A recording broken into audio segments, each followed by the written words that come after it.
നല്ല മഴയും തണുപ്പും. കർക്കിടകക്കഞ്ഞി കുടിക്കാൻ തുടങ്ങിയില്ലേ ഇതുവരെ?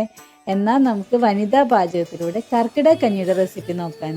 50 ഗ്രാം ഞവര അരിയും 1 ടേബിൾ സ്പൂൺ വീതം ഉലുവ, ബാർലി, ആശാളി എന്നിവ ചേർത്ത് കഴുകി വൃത്തിയാക്കി വെള്ളത്തിലിട്ട് വെക്കുക. ഇനി നമുക്ക് കുറച്ച് പച്ചമരുന്നുകൾ പറിച്ചെടുക്കണം.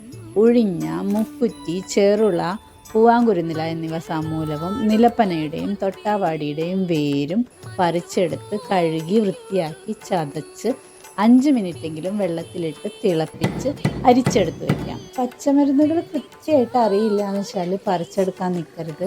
മരുന്ന് കടയിൽ നിന്ന് പച്ചമരുന്ന് ചൂർണം വാങ്ങാൻ കിട്ടും, അത് വാങ്ങി ഉപയോഗിക്കാം. കുതിർത്തെടുത്ത അരിക്കൂട്ട് പ്രഷർ കുക്കറിലിട്ട് 3 വിസിലെങ്കിലും അടിച്ച ശേഷം പച്ചമരുന്ന് തിളപ്പിച്ച വെള്ളം കൂടെ ചേർത്ത് നന്നായി വേവിച്ച് വെള്ളം വറ്റിച്ചെടുക്കാം. സ്വാദിനായി ഇന്ദുപ്പാണ് ചേർത്ത് കൊടുക്കേണ്ടത് കേട്ടോ. നല്ല കട്ടി തേങ്ങാപ്പാലും കൂടെ ഒഴിച്ച് തിള വരുമ്പോൾ ഏലത്തരിയും നല്ല ജീരകവും ഒരു നുള്ളു കുരുമുളകും കൂടി പൊടിച്ച് ചേർത്ത് ഇളക്കിയാൽ കഞ്ഞി റെഡി. മുതിരയോ ചെറുപയറോ പോലുള്ള പുഴുപ്പും കൂട്ടി കഴിക്കാൻ ശ്രദ്ധിക്കണേ.